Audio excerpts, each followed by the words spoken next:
यवतमाळ जिल्हा परिषदेत काही अधिकारी, कर्मचारी आणि शिक्षक बोगस दिव्यांग प्रमाणपत्राच्या आधारे सेवासंबंधी विविध लाभ घेत असल्याचा संशय व्यक्त करण्यात येत आहे.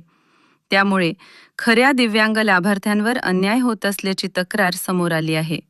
या पार्श्वभूमीवर जिल्हा परिषदेत कार्यरत असलेल्या 490 दिव्यांग अधिकारी, कर्मचारी आणि शिक्षकांची आरोग्य विभागाचे उपसंचालक अकोला यांच्यामार्फत प्रत्यक्ष फिजिकल तपासणी करण्याचा निर्णय घेण्यात आला आहे.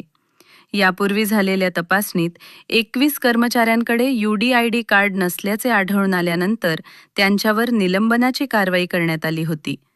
आता व्यापक तपासणी होणार असल्यानं संबंधितांमध्ये मोठी खळबळ उडाली आहे. दिव्यांग कर्मचाऱ्यांबाबत आपण शासन निर्णय 9 ऑक्टोबर 2025 नुसार त्यांची दिव्यांगत्वाची जी तपासणी असते त्यासाठी आपण सर्व विभागांकडून माहिती घेतली होती.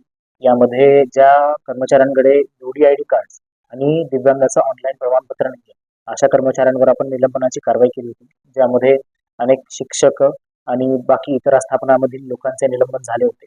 त्या संदर्भात आता सर्व दिव्यांगांची फिजिकल तपासणी करण्यासाठी उपसंचालक अकोला यांच्याकडून आपण पथक मागवत आहोत आणि या सर्व दिव्यांग विशेषतः जे लाक्षणिक दिव्यांग आणि जे अलाक्षणिक की जे इम्प्लिसिट डिसेबिलिटी असते यांच्या तपासणीसाठी आपण मेडिकल पथक नियुक्त करून दिव्यांगांची 100% फिजिकल तपासणी सुद्धा जिल्ह्यामध्ये करणार आहोत.